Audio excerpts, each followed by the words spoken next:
Okay, this is World Literature, Chapter 10, Grandfather's Photograph, page 268, a poem by Mengele de Brel. Okay, words to know, literary terms, free verse. This is poetry that is without regular rhyme or meter. Okay. A simile is a comparison of two things using the words like or as. Okay. Selection vocabulary. Discolor means stained, spoiled in color. Composed is calm, peaceful.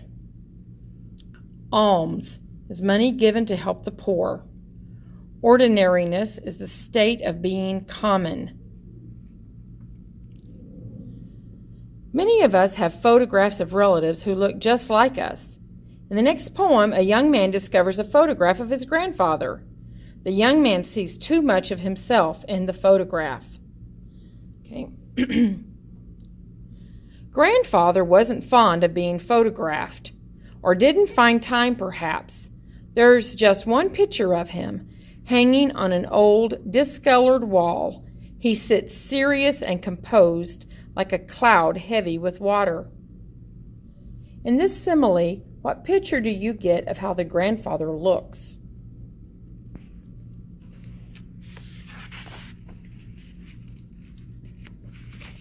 The poem does not use punctuation.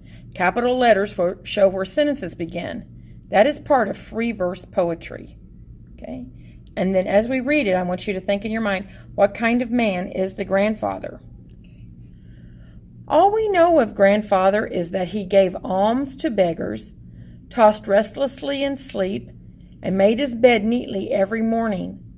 I was just a kid then and never saw his anger or his ordinariness. Pictures never show someone's helpless side.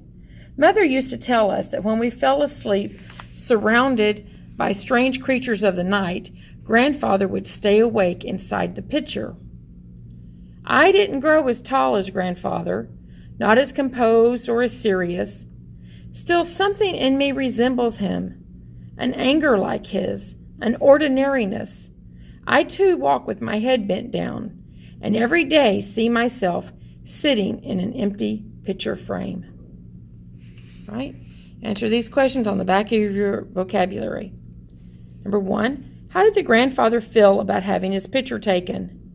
Number 2, what does the grandson know about his grandfather? Number 3, what did the speaker's mother say about grandfather's picture? And number 4, how does the speaker resemble grandfather?